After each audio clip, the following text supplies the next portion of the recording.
Hi friends, ഞാൻ ഇന്ന് വന്നിട്ടുള്ളത് ഒരു 4 മണി പലഹാരത്തിൻ്റെ റെസിപ്പിയുമായിട്ടാണ്.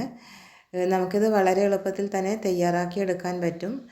വൈകുന്നേരങ്ങളിലൊക്കെ നമുക്ക് ചായക്കൊപ്പം എന്തെങ്കിലുമൊക്കെ കഴിക്കാൻ വേണം. അപ്പോൾ ഞാനിന്ന് കുമ്പിളപ്പം ഉണ്ടാക്കാമെന്ന് വിചാരിച്ചു. അപ്പോൾ അതെങ്ങനെ തയ്യാറാക്കിയെടുക്കുന്നതെന്ന് നമുക്ക് കണ്ടു നോക്കാം. ഇതിനു വേണ്ടി ഞാനിപ്പോൾ 1 കപ്പ് അളവിൽ പത്തിരിപ്പൊടി എടുത്തിട്ടുണ്ട്.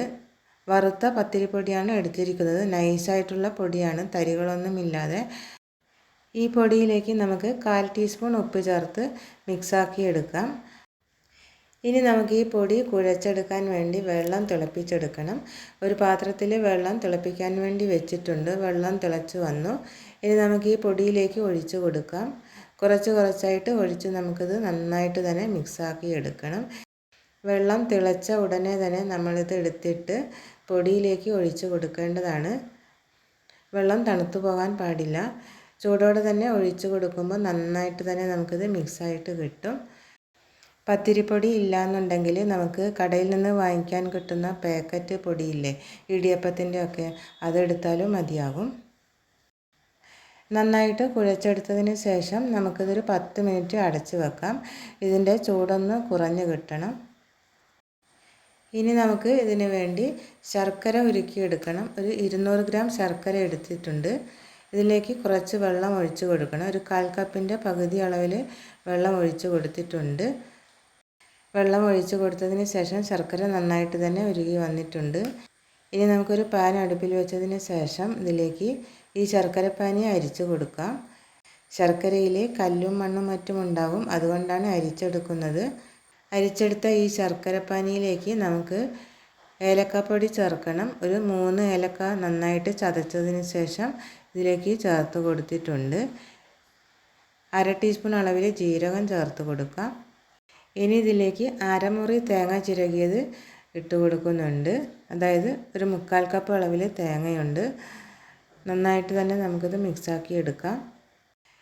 തീ മീഡിയം ഫ്ലെയിമിൽ വെച്ചതിന് ശേഷം നമുക്കിത് ഇളക്കി കൊടുക്കാം. ശർക്കരപ്പാനിയിലുള്ള വെള്ളം ഒന്ന് വറ്റി കിട്ടണം, അതുവരെ നമുക്ക് ഇളക്കി കൊടുക്കാം. ഇനി നമുക്കിതിലേക്ക് 1/4 കപ്പ് അളവിൽ ക്യാരറ്റ് ചീകിയത് ഇട്ട് കൊടുക്കുന്നുണ്ട്. നമ്മളിതിൽ ചേർത്ത ക്യാരറ്റിന് നല്ല മധുരമാണ്. അപ്പോൾ ഇതിൽ ചേർക്കുന്നത് കൊണ്ട് നല്ല രുചിയിലായിട്ട് നമുക്കിത് കിട്ടും. അപ്പോൾ നല്ല ഡ്രൈ ആക്കി എടുക്കണം. അപ്പോൾ നല്ലതുപോലെ ഡ്രൈ ആയിട്ട് കിട്ടിയിട്ടുണ്ട്. ഇനി നമുക്കിതൊരു സൈഡിലേക്ക് മാറ്റി വെക്കാം. ഇനി നമുക്ക് കുറച്ച് ഈർക്കൾ വേണം. അതിന് ഈർക്കൾ എടുത്തതിന് ശേഷം നന്നായിട്ട് വൃത്തിയാക്കി വെച്ചിട്ടുണ്ട്. കുറച്ച് പ്ലാവില കൂടി എടുത്ത് വെച്ചിട്ടുണ്ട്. അപ്പോൾ പ്ലാവില വെച്ചിട്ടാണ് കുമ്പിളപ്പം തയ്യാറാക്കുന്നത്. പ്ലാവിൽ നിന്ന് കുറച്ച് നല്ല പ്ലാവില നോക്കി എടുത്ത് വെച്ചിട്ടുണ്ട്. നന്നായിട്ട് കഴുകി എടുത്തിട്ടുള്ളതാണ്. ഇനി നമുക്ക് ഇതുപോലെ കുമ്പിൾ പോലെ ഒന്ന് ആക്കി കൊടുക്കാം.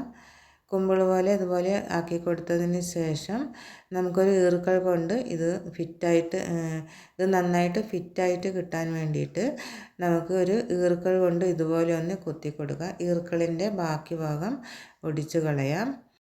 ഓരോ പ്ലാവിലയും നമുക്ക് ഇതുപോലെ കുമ്പിളാക്കി വെക്കാം.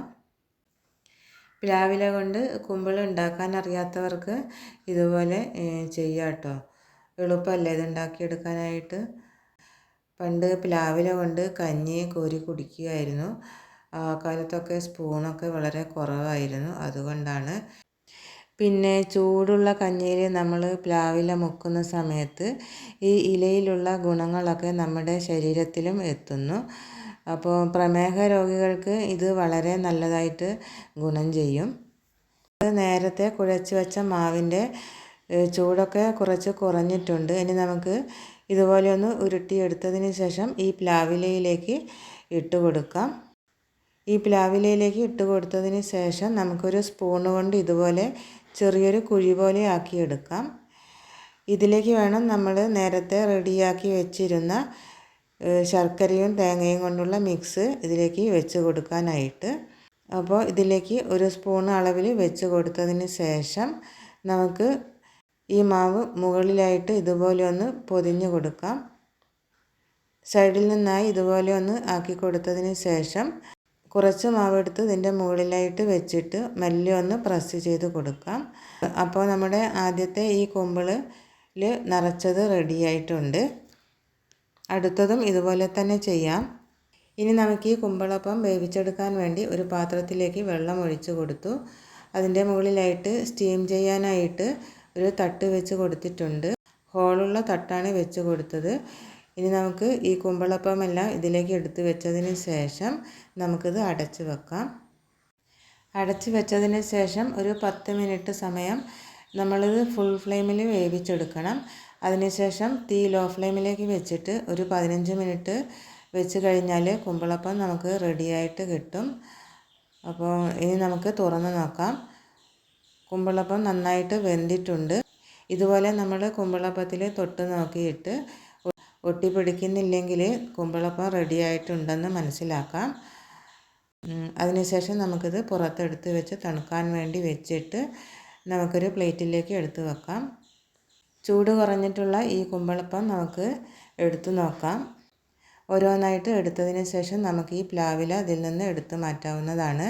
എളുപ്പത്തിൽ തന്നെ എടുക്കാം. അതിനുശേഷം നമുക്കിത് മുറിച്ച് നോക്കാം. നല്ല സോഫ്റ്റായിട്ടുള്ള കുമ്പിളപ്പമാണ്.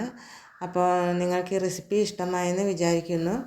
ഇഷ്ടമാകുകയാണെങ്കിൽ പ്ലീസ് ഒന്ന് സബ്സ്ക്രൈബ് ചെയ്യണേ. അടുത്ത നല്ലൊരു റെസിപ്പിയായി വരുന്നത് വരെ ബൈ. Thanks for watching.